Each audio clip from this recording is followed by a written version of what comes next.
Paroles urbaines, un abécédaire de la ville.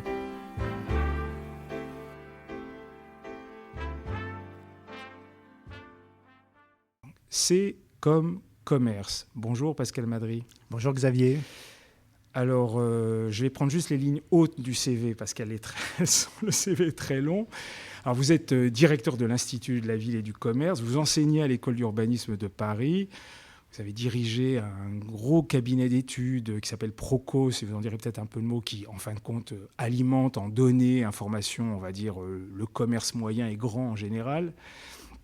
Mais avant qu'on se lance pour comprendre, entre guillemets, cette intégration qui se joue entre le commerce et la ville, j'ai une question sur la discipline.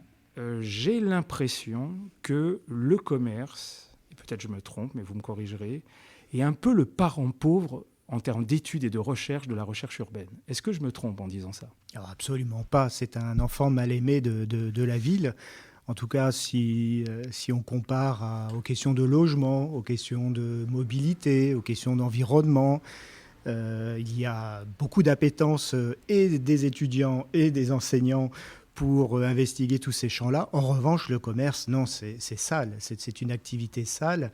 Et d'ailleurs, les seules écoles de commerce qui pourraient travailler un petit peu sur ce sujet-là s'en désintéressent totalement, puisque ce sont d'abord des écoles de business. Et donc, non, aujourd'hui, très peu d'urbanisme et même très peu d'entrepreneurs, d'économistes s'intéressent à ce sujet-là. Alors, on y reviendra parce que j'ai un peu creusé la question et je me suis aperçu qu'il y avait quand même en plus une évolution de la façon dont on étudie le commerce et la ville. Donc, j'espère qu'on prendra le temps de regarder un peu comment tout ça a évolué. Mais oui. Ma première question, un peu une question vaste, mais c'est une façon d'introduire le sujet. Est-ce qu'on peut dire que le commerce est né avec la naissance de la ville ? Alors, j'en suis convaincu, en fait. Et alors, il y a un mot un peu compliqué pour dire cela, c'est que le commerce est consubstantiel à la ville. En tout cas, il est né avec elle. Alors, ce sont en fait les historiens qui le disent et qui s'appuient pour ça sur le constat de la révolution agricole. Le jour où nous avons arrêté de chasser, de cueillir, de gambader dans la nature pour approvisionner nos frigos de l'époque, donc le jour où on a inventé l'agriculture, en fait, on s'est mis à être efficace. D'abord, on s'est mis à travailler, mais on s'est mis également à être efficace et à créer ce que l'on appelle un surplus, à produire plus que ce dont on avait besoin. Et ce surplus, eh bien, il a fallu l'écouler. Et pour ça, il a fallu inventer des métiers, des potiers pour stocker les grains, mais aussi, du coup, très vite, des vendeurs et qui ont dû organiser pour ça des espaces, des magasins, des marchés. Et en fait, quand on regarde les restes des premières villes humaines, elles comportaient alors systématiquement un palais, un temple et des magasins. Donc la ville est née avec le commerce et de la nécessité, en fait, d'écouler un surplus agricole. C'est l'histoire du circuit court. La ville est le débouché d'un circuit court qui commence avec la campagne. Alors, est-ce qu'on peut, évidemment un peu à la faucheuse, sans mauvais jeu de mots, est-ce qu'il y a des grandes périodes, des grandes étapes d'évolution ? On va dire, entre guillemets, si on reprend ce que vous venez de dire, c'est-à-dire que de la boutique. Est-ce qu'on pourrait dire de la boutique à nos jours ? Est-ce qu'il y a des grandes étapes de la façon dont on a fait du commerce en ville ? Oui, alors je propose 4 périodes. Une période très longue, donc, qui est celle de l'Antiquité, qui va jusqu'à la Révolution industrielle, et où là, le commerce reste essentiellement ce débouché de surplus agricole. Voilà. On va rester dans le cas de la France, dans un pays, effectivement, en majorité agricole. Et donc là, la forme de commerce qui prédomine, c'est quoi ? C'est la boutique, c'est aussi l'étal du marché, et une chose qui a disparu, les ouvroirs, ces espèces de battants que les artisans collaient à leurs vitrines pour écouler leur production. Donc ça, c'est une première phase qui a duré donc plusieurs millénaires. Et puis après, pendant la révolution industrielle, eh bien là, on passe... le commerce n'est plus là pour écouler des surplus agricoles, il est là pour écouler des surplus manufacturiers. Et c'est dans cette période-là, au XIXe siècle, qu'apparaît véritablement la boutique au sens de lieu de vente détaché d'un lieu de production. Parce que jusque-là, elle était un espace qui venait se coller à un atelier, à de la fabrique.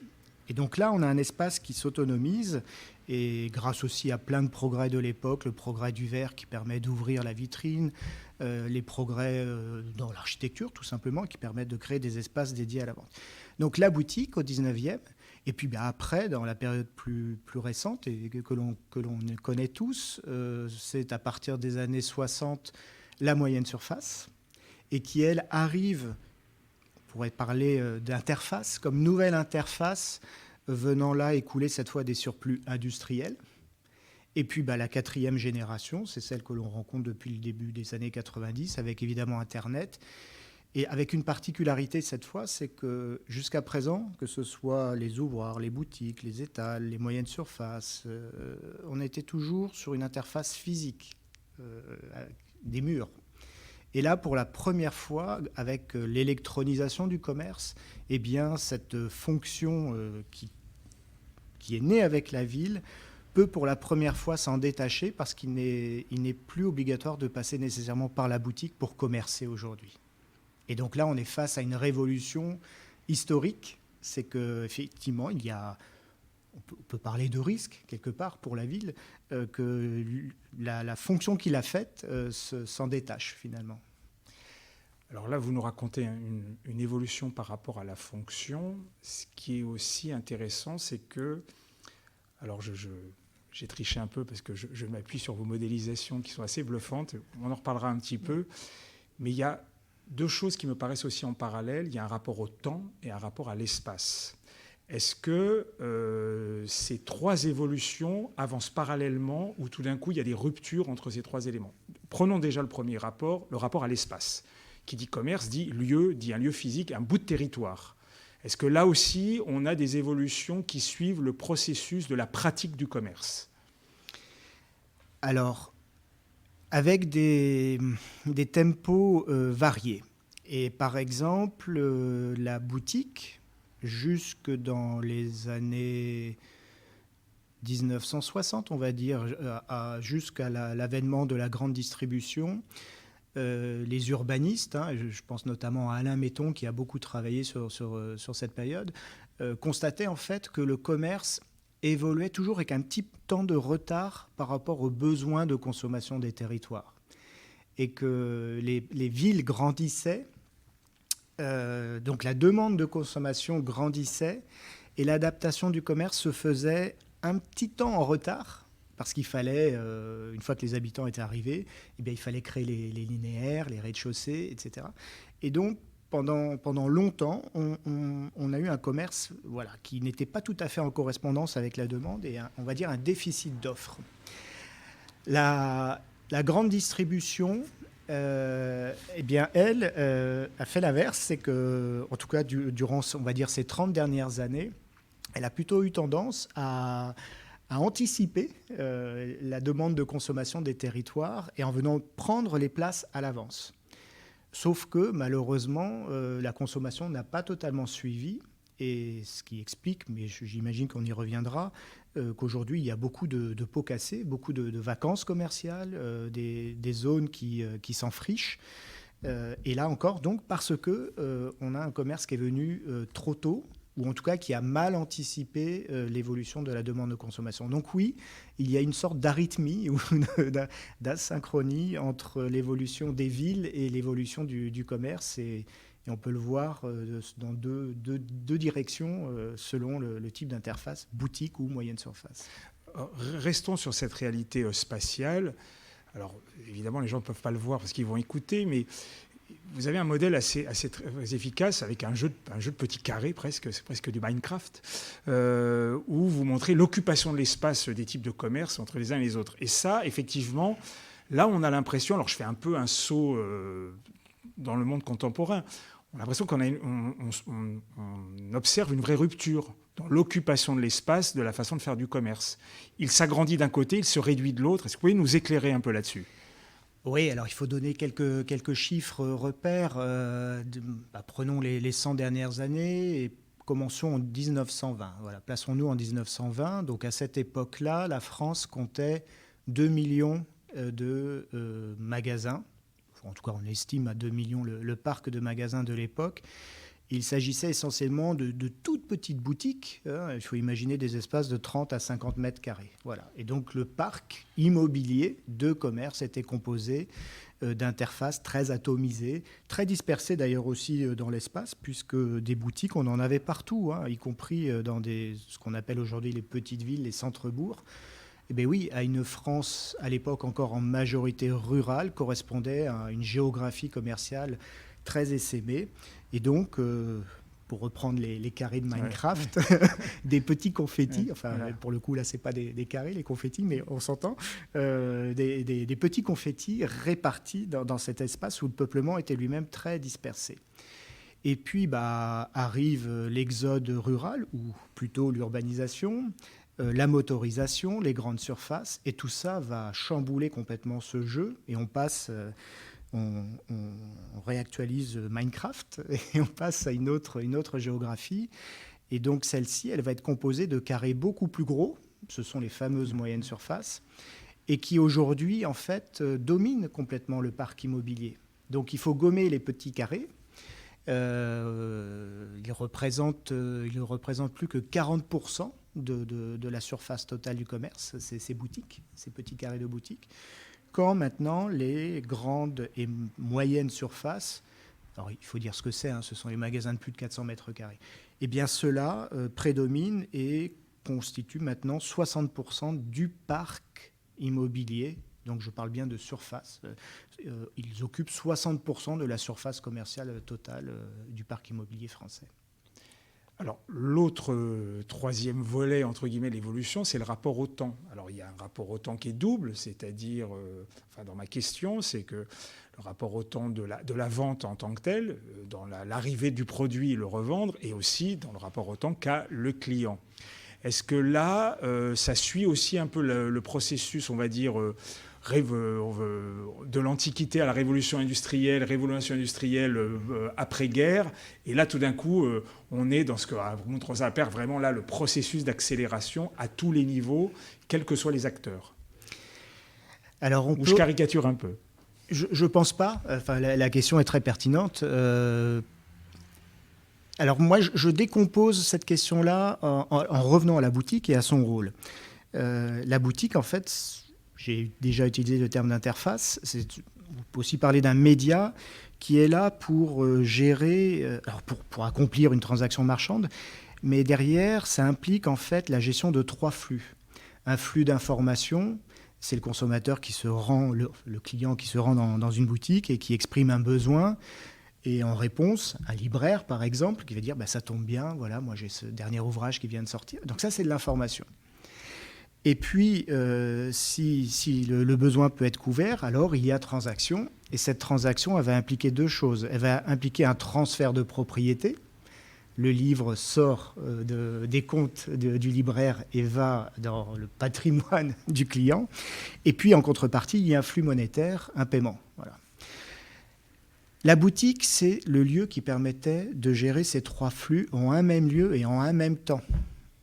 Tout ça se déroulait, l'affaire de 3-4 minutes, tchac. Les grandes surfaces ont commencé à désynchroniser cela en sortant notamment la question de l'information avec tout ce qu'a permis la réclame et la publicité. On dit toujours une bouteille de Coca-Cola dans un rayon de supermarché, elle est déjà à moitié vendue par la publicité. C'est parce que, justement, ce flux d'informations a commencé à être géré par d'autres, a commencé à être externalisé, comme diraient les économistes, a commencé à être sorti de la boutique. Et là, avec Internet, on voit que cette transaction marchande, ces 3 flux, sont encore en train de s'organiser différemment. Et donc, maintenant, on peut se renseigner depuis n'importe quel support digital, un téléphone, un ordinateur, bien avant l'acte d'achat. On peut même payer avant le transfert de propriété. Et par contre, là où il y a peut-être une petite régression, sauf si un jour on peut être tous livrés à moins d'une heure, mais je pense que ce serait une aberration urbaine, économique, sociétale. Mais il n'empêche que là où peut-être on n'a pas totalement gagné, c'est que dans la livraison des biens, eh bien, on a rajouté un peu de temps par rapport à ce que la boutique peut offrir en temps moyen. Hein. J'exclus évidemment toutes les livraisons de pizza à domicile, les livraisons à moins d'une heure que certaines enseignes, y compris Grand GAFA, proposent et qui ne constituent pas l'essentiel des flux d'Internet. L'essentiel des flux Internet, c'est plutôt une livraison qui nous arrive 2 jours, 3 jours, une semaine, 15 jours après. Et ça, c'est quand même nouveau, je trouve, dans notre rapport à la consommation. C'est qu'on a vraiment éclaté ce que la boutique permettait d'optimiser, encore une fois, en un même lieu et en même temps. Alors maintenant qu'on a cette photographie, on va rentrer un peu dans le dur, c'est-à-dire que ce qui se joue en même temps, on parlera un peu aussi de la crise sanitaire, parce qu'effectivement, je pense que ça accélère... de mon point de vue, un changement de paradigme qui se joue, mais on y reviendra. Et là, j'ai une question un peu vaste, un peu large, et elle n'est pas piège, hein, elle est faussement vaste, naïve, mais elle est un peu naïve. Vache, ouais, les 3 V. Mais comment on pourrait définir maintenant, on va dire, les liens, parce qu'ils sont complexes, entre la ville et le commerce, et je ferai même une petite incise en disant la ville et son commerce.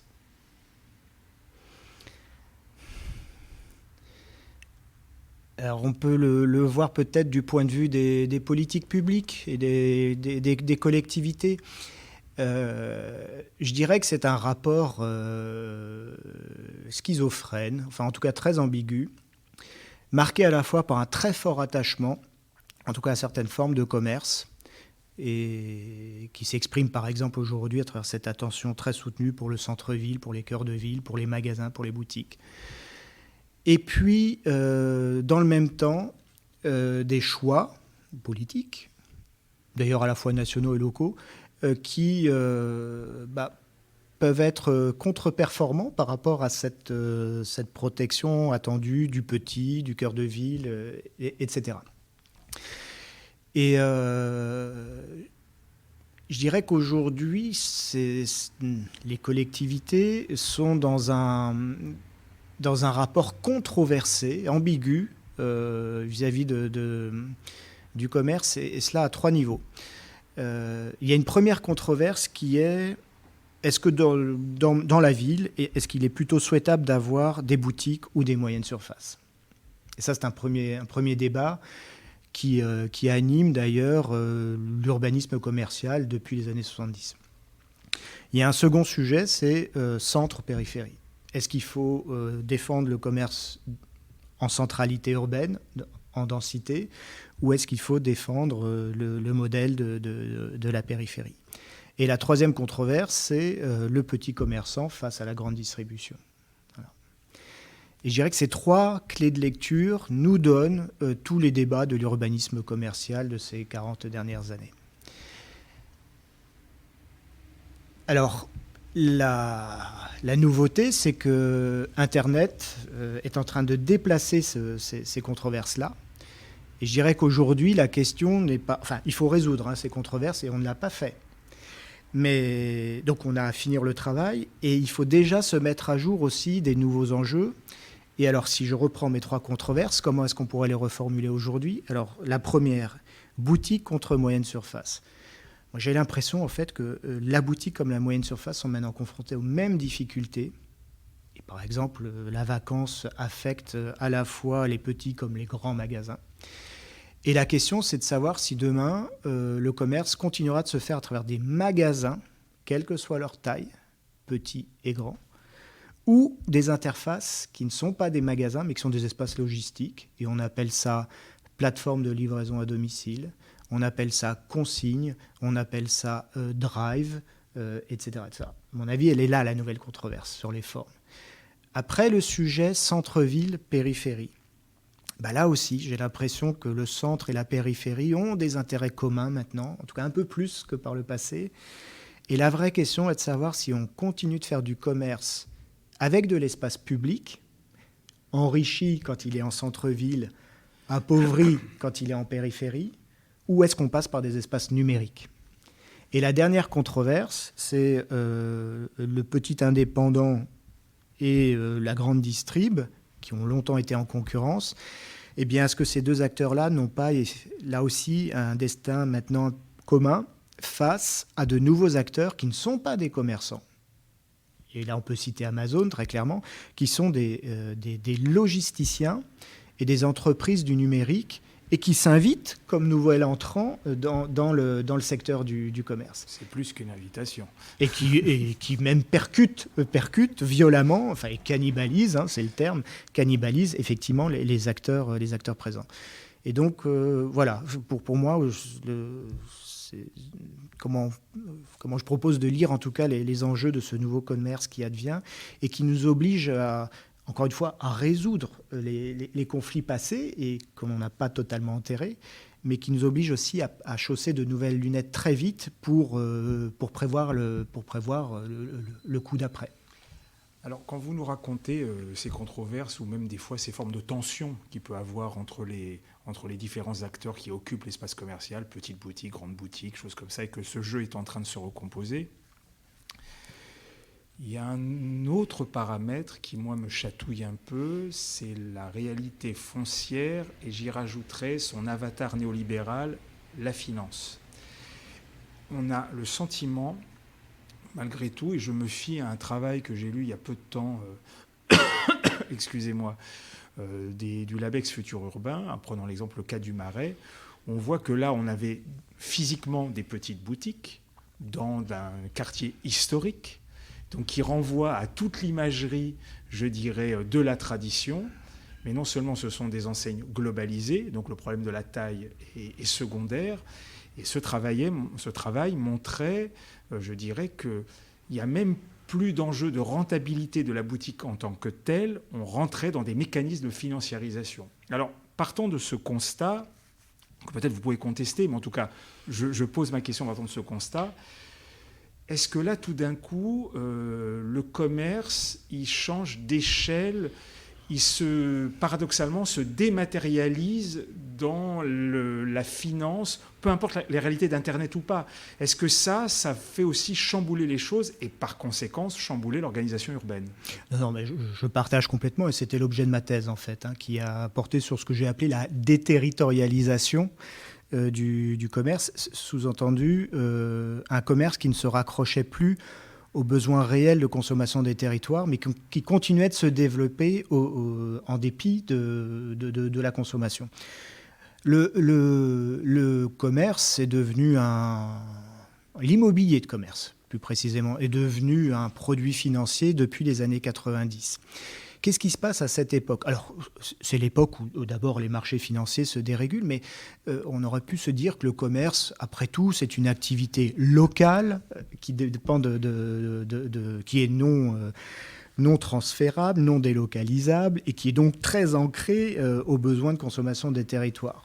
Ça, c'est une erreur de le penser. En tout cas, c'est une erreur de le penser quand le commerce est l'affaire essentiellement de groupes de distribution qui ont la capacité de compenser la faiblesse d'un magasin de deux manières. Soit par les autres qu'ils détiennent, et donc c'est des compensations, on va dire, horizontales à l'échelle de tous les magasins appartenant à une même chaîne, soit par des compensations verticales, au sens où il ne faut jamais oublier qu'une chaîne de distribution, ce n'est pas que du commerce, c'est justement aussi de la distribution, et donc derrière des entrepôts, de la logistique, et une capacité d'achat, une force de négociation auprès des fournisseurs. Qu'est-ce qui se passe dans les années 90 ? En fait, le parc commercial est à maturité. La grande distribution a réussi à renverser ces petits commerçants traditionnels qui margeaient comme des cochons. Ça y est, on a enfin un commerce moderne qui va pouvoir assurer la satisfaction des besoins de consommation des ménages issus des 30 Glorieuses. Et on aurait pu se dire que voilà, tout était fini à ce moment-là et qu'il n'était plus nécessaire de produire de nouvelles surfaces commerciales.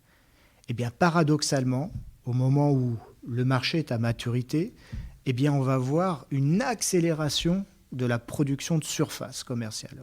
Et c'est simple, là, durant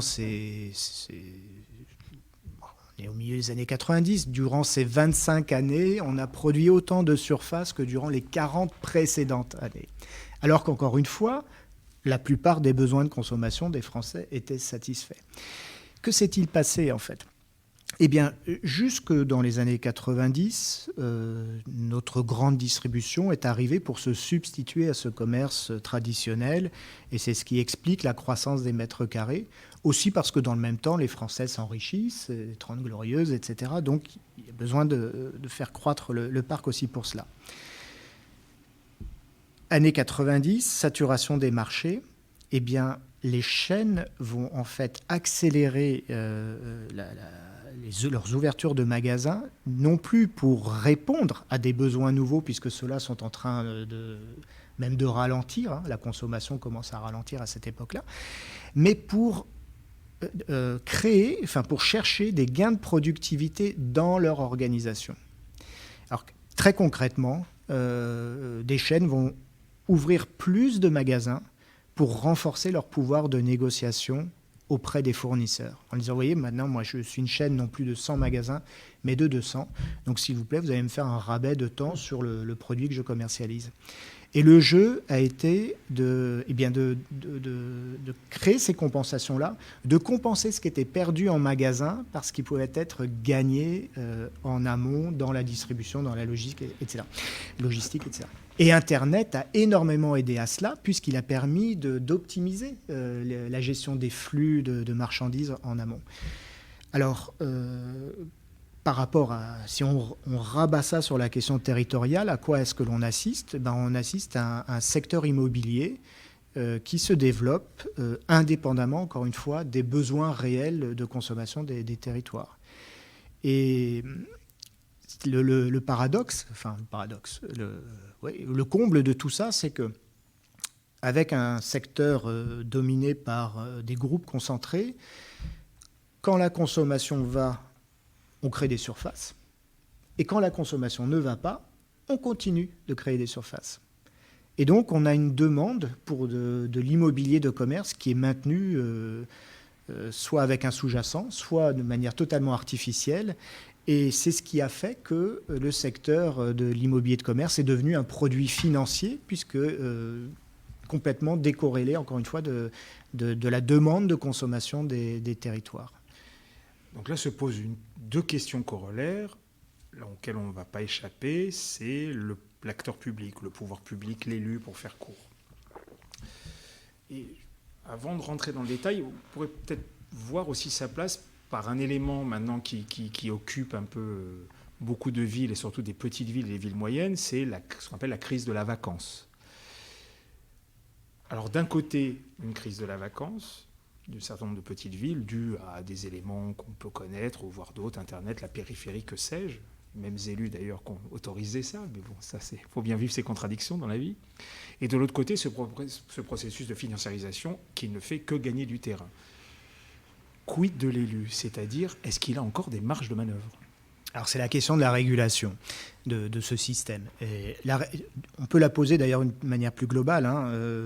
Quand on a un système qui s'emballe comme ça, on peut espérer que le marché déjà lui-même régule un peu ça. Et puis sinon, que les pouvoirs publics, effectivement, par des règles, des lois, essaient d'encadrer ce qui ressemble quand même, de près ou de loin, à une petite bulle immobilière quand même. Le marché n'a pas pu se réguler pour les raisons que je viens d'évoquer. C'est qu'il y avait toujours une demande pour de nouveaux mètres carrés. Et les enseignes avaient besoin d'ouvrir des magasins, que l'on ne marche ou que l'on ne marche pas, me disait d'ailleurs le responsable de l'une d'entre elles, que l'on marche ou que l'on ne marche pas, nous devons continuer d'ouvrir des magasins. C'est ce qui, voilà, c'était le mantra de la fin des années 90 et des années 2000. Et donc, ce ne sont pas les promoteurs d'immobilier qui allaient freiner cela, et ce sont encore moins les investisseurs qui financent la promotion immobilière qui allaient freiner cela. Donc, il fallait une intervention des pouvoirs publics. Les pouvoirs publics, alors, il faut peut-être séparer l'État et les collectivités. L'État, lui, a toujours été partagé entre une approche, on va dire, libérale de cette question. Laissons faire, la liberté d'établissement, liberté de concurrence. De toute façon, c'est le marché qui s'autorégulera. Et puis, au sein de l'État, il y avait une autre voie, celle-ci plus aménagiste, qui disait ah non, mais là, tout ça se fait aux dépens des territoires, aux dépens de l'aménagement de l'espace, aux dépens de la qualité architecturale, urbaine, paysagère, etc. Il faut intervenir, c'est la loi SRU. Et je passe sur les modes de régulation assez techniques qui ont été mis en place, les commissions départementales d'aménagement commercial. Mais, donc l'État était partagé entre cette vision laissons faire et non, au nom de la cohésion des territoires, limitons cela. Et ces tergiversations n'ont jamais été tranchées, ce qui fait que les régulations publiques au niveau national n'ont pas permis de bloquer cette fuite en avant. Au niveau local, je crois que l'on avait des élus qui étaient soit naïfs, qui pensaient que quand une enseigne venait chez eux, quand un centre commercial venait chez eux, c'était forcément parce que leur territoire était attractif. Ils couraient un peu après l'ATP. Et puis peut-être qu'ils étaient aussi intéressés par des recettes fiscales nouvelles. Et puis certains voulaient aussi appartenir au club des villes ayant accueilli sur leur territoire un Ikea, un Decathlon, une Fnac. Et tout ça en toile de fond avec une forme de compétition territoriale qui s'est quand même beaucoup développée durant les années 2000. Et chacun voulait attirer à soi le développement économique et notamment commercial plutôt que de voir fuir ses concitoyens dans l'agglomération voisine. Donc des élus soit naïfs, soit complaisants, parce qu'encore une fois, inscrits dans une compétition territoriale. Et le bilan de tout ça, c'est que ni le marché, ni les règles publiques n'ont finalement permis de réguler cette bulle.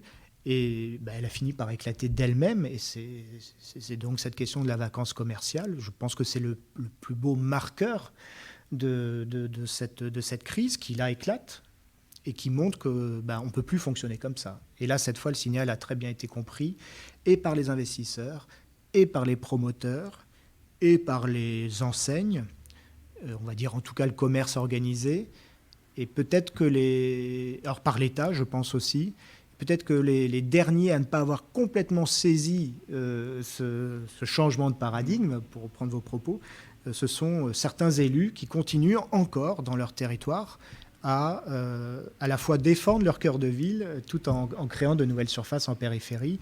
On a une trentaine de villes moyennes qui s'inscrivent totalement dans cette trajectoire encore aujourd'hui. J'y ai pas pensé, mais en vous écoutant, ça me fait poser une question. Dans le mécanisme que vous décrivez, dans ce processus-là, je me demandais, est-ce qu'il y a une si grande différence entre ce qu'on appelle les métropoles et les villes plus petites ou moyennes dans ce processus-là ? Est-ce que les métropoles, d'une certaine façon, malgré l'attractivité, qui est un peu l'alpha et l'oméga maintenant de ces grands centres urbains, elles ne sont pas aussi touchées d'une certaine façon ? Alors oui, elles le sont.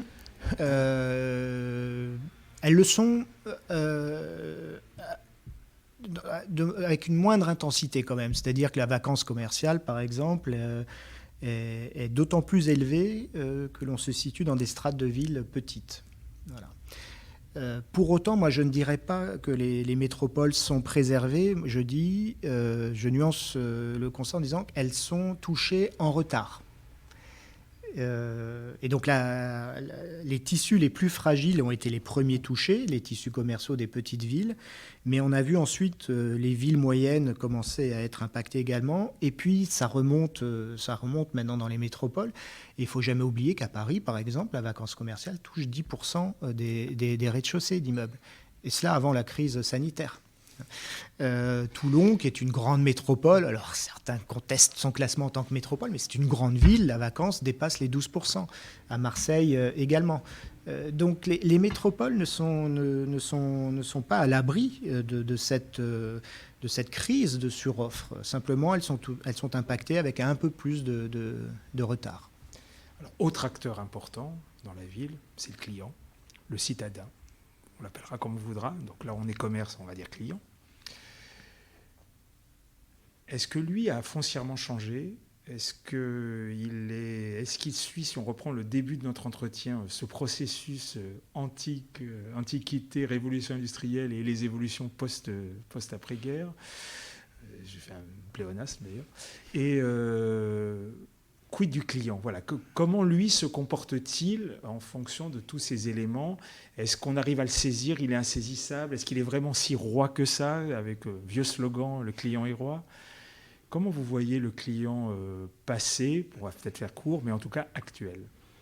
Alors, je ne suis pas un sociologue de la consommation, donc je n'ai pas un avis très approfondi sur les comportements de consommation.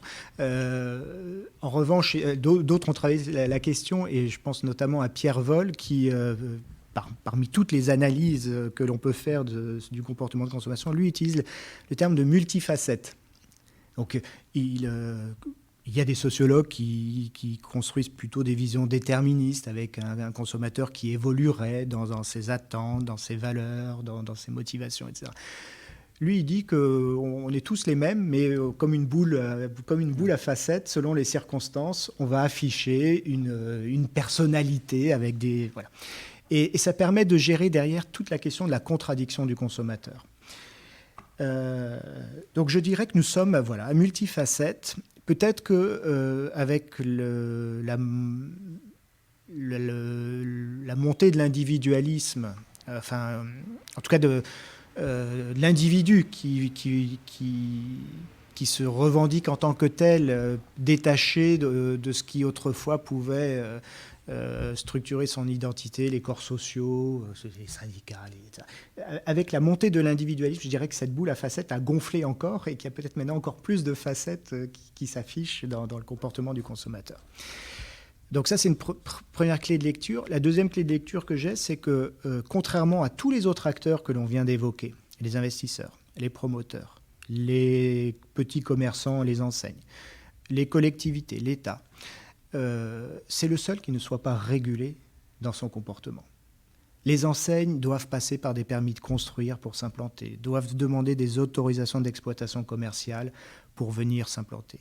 Les promoteurs ont eux-mêmes des restrictions quant à leur activité, etc., etc. Le consommateur, lui, il est roi. On pose qu'il est roi. Et pour moi, ça pose la question derrière, en fait, de la place de la consommation dans notre société. Finalement, elle est assez peu, entre guillemets, socialisée. En tout cas, on permet peu aux consommateurs de réaliser que derrière un acte d'achat, il y a toute une chaîne de conséquences sur d'abord un commerçant qui derrière doit gérer un assortiment, doit gérer son approvisionnement, mais derrière c'est aussi de la logistique, ce sont des impacts environnementaux, ce sont des flux dans la ville. Donc quand on consomme, en tant que consommateur, quelle que soit la facette que l'on affiche, ou plutôt... on ne va jamais intégrer son acte dans une perception globale qui intègre toutes ces incidences économiques, sociales, environnementales. Et je pense que c'est un problème. C'est un problème aujourd'hui, surtout si on doit commercer peut-être avec des produits qui demain devront être davantage recyclés, avec peut-être des points d'approvisionnement plus localisés, etc. C'est un début de socialisation de la consommation, mais c'est insuffisant. Et je pense que le commerce résoudra les défis qui se posent à lui, en particulier d'un point de vue mental, seulement si le consommateur, en tout cas seulement si la consommation occupe une place, encore une fois, un peu plus socialisée dans les pratiques collectives. Arrive maintenant une évolution qui prend de l'ampleur depuis une dizaine d'années, c'est le fameux e-commerce, donc le commerce en ligne. Est-ce que le e-commerce, au final, est-ce qu'on peut l'interpréter comme une couche supplémentaire du millefeuille? Je prends un autre exemple. La radio n'a pas remplacé le théâtre, la télévision n'a pas remplacé la radio, le cinéma n'a pas remplacé... la télé n'a pas remplacé le cinéma, et Internet n'a pas remplacé tout le reste. Et d'ailleurs, on écoute même la radio en ligne, vu ce que nous sommes en train de faire. Est-ce que c'est simplement ça, le e-commerce, ou là, c'est vraiment un chamboulement beaucoup plus global, déjà dans la pratique du commerce en général, et surtout par rapport aux espaces urbains, quel impact que ça a pour vous? Alors, il y a un vrai débat, hein, c'est une question complexe. Il y a d'abord ceux qui posent ce débat-là en termes de est-ce qu'on est simplement, effectivement, dans une accélération de choses que l'on connaît, donc c'est le parti des hypermodernes. Voilà. Et puis ceux qui disent au contraire, mais non, on est vraiment sur une rupture, et donc ce seraient les postmodernes. Voilà. Et puis, donc il y a un premier débat ici, enfin une première controverse, et puis il y a d'autres auteurs, pour le coup, qui disent que en fait, la technologie est neutre et tout dépend de ce que l'on en fait. Voilà. Je dirais qu'Internet, je me range plutôt dans le camp des hypermodernes. Moi, je pense que Internet vient rendre plus efficace une manière d'organiser le commerce qui est celle qui a été mise en place par la grande distribution. Voilà. Et que, pour prendre des termes d'économistes, c'est une nouvelle division du travail, c'est une nouvelle organisation du travail. Et là, pour le coup, alors, très en amont de la vente, et qui optimise la chaîne en faisant quoi? En supprimant le magasin. Voilà, c'est comment rendre une chaîne de distribution plus efficace en supprimant le dernier maillon qui, franchement, quand même, coûte cher, quoi. C'est des coûts immobiliers, dedans, il y a un commerçant qui doit se rémunérer, qu'il faut payer. Donc, comment optimiser cela?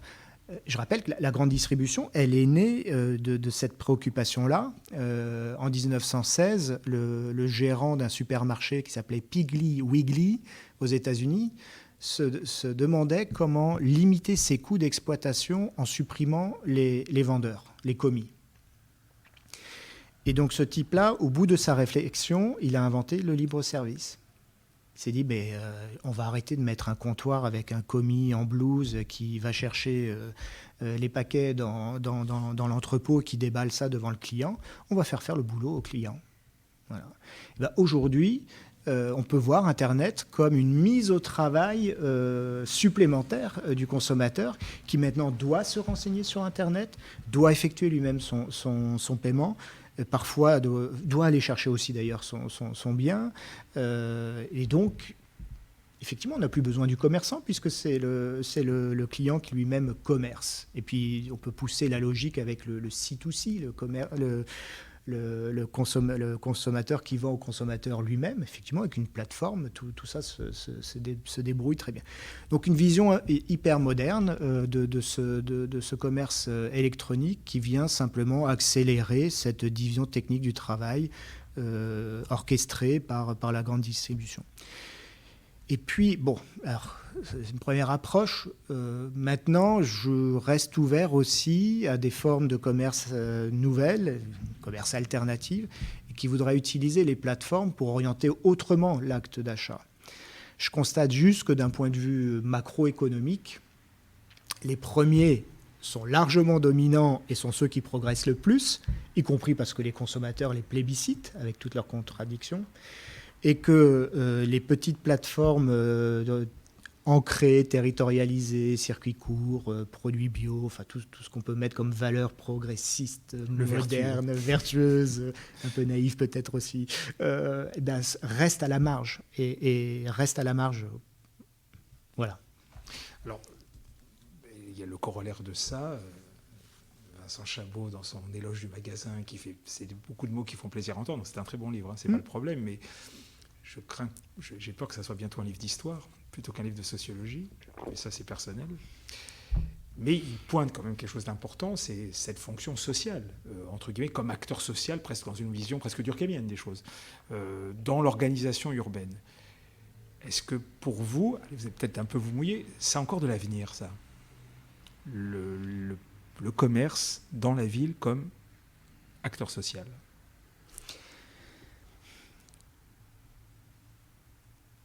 Est-ce que le commerce a voulu être un acteur social de la ville ? Je dirais qu'il l'a été, mais peut-être indirectement et sans l'avoir voulu. C'est la magie de la boutique. En fait, on revient à elle. C'est que tout à l'heure, je disais que c'est une interface qui permet de gérer simultanément en un même lieu ou en même temps un flux d'informations, un flux de biens et un flux monétaire. Il se trouve que tout ça, en plus, ça crée de l'animation, ça crée de la sociabilité, ça anime l'espace public. Mais je dirais que c'est une fonction en plus. Alors, et que les acteurs qui aujourd'hui s'engagent dans le commerce, qui sont encore une fois des logisticiens, des entreprises du numérique, eh bien, cette fonction-là est une fonction accessoire, pas indispensable, en tout cas à leur modèle économique. Et ce que je constate, c'est qu'on n'a aucun mal à commander une pizza ou un livre, se le faire livrer, sans forcément se donner le temps d'écouter un podcast sur les auteurs. Donc on revient aussi encore une fois aux contradictions du consommateur. Je dis, attention, ce n'est pas une fonction née avec le commerce, les économistes parleraient d'externalité, c'est quelque chose qui est non maîtrisé, vertueux mais non maîtrisé et pas indispensable. Et si on veut maintenir un commerce de qualité, il faut évidemment qu'il garde cette sociabilité. C'est celle des terrasses de bar, c'est celle des conférences auxquelles on peut assister chez un libraire, c'est celle de la dégustation chez un pâtissier. Enfin, tous ces éléments-là ne sont pas indispensables, mais si on les perd, c'est sûr que l'on ira vers une version dégradée du commerce, et on peut le dire aussi de la ville. Alors on va conclure. J'ai encore plein de questions, mais c'est pas très grave. On en refera d'autres. Bon, il y a la crise sanitaire, avec tout ce que ça comporte de difficultés. Ça, à la rigueur, c'est secondaire dans le cadre de notre entretien. Mais est-ce que là, on a un effet... Enfin, je dis secondaire, je suis mal placé pour le dire, mais ce que je veux dire par là, est-ce qu'on a là un effet du révélateur, là, les choses sont parties dès le départ, du changement de paradigme. Est-ce que ce qui se joue entre ce moment, la crise sanitaire, pardonnez-moi, entre les difficultés qui sont en train de se jouer, l'accélération du commerce en ligne, est-ce que là, on rentre dans des processus de changement, et je pose une question un peu provocatrice, irréversible? Alors, je pense que cette crise sanitaire, d'abord, elle intervient entre deux crises. Une crise de sortie de ce modèle de surproduction de surface que j'ai évoqué. Et qui, avec l'augmentation de la vacance, montre bien que c'est un modèle qui s'essouffle et qui se termine. Et puis le modèle qui advient, c'est celui de cette électronisation du commerce qui fait qu'on peut commercer avec moins de magasins.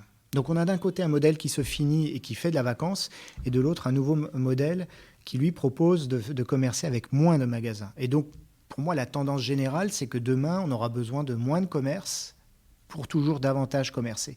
La crise sanitaire, qu'est-ce qu'elle fait? Elle vient accélérer cette sortie de cycle et cette entrée dans un nouveau cycle. Comment? On le voit avec la vacance commerciale. D'habitude, c'est plus 1% dans un centre-ville. Là, on est plutôt à plus 3%. Et puis, ce sont les parts de marché qui se redistribuent entre le commerce physique et le commerce électronique. En 8 mois, Internet a gagné ce qu'il aurait dû normalement gagner en 3 ans. Donc cette crise, à mon sens, elle ne fait qu'accélérer une crise plus structurelle qui est celle de la transformation de ce commerce de grande distribution en un commerce électronique et physique, on l'espère aussi quand même demain. Bien, écoutez, merci beaucoup. Je pense qu'on a appris beaucoup de choses, c'est évident, en tout cas pour moi, oui. Et puis, je dis à la prochaine sur cette modeste antenne. Merci beaucoup. Merci. Formidable, formidable.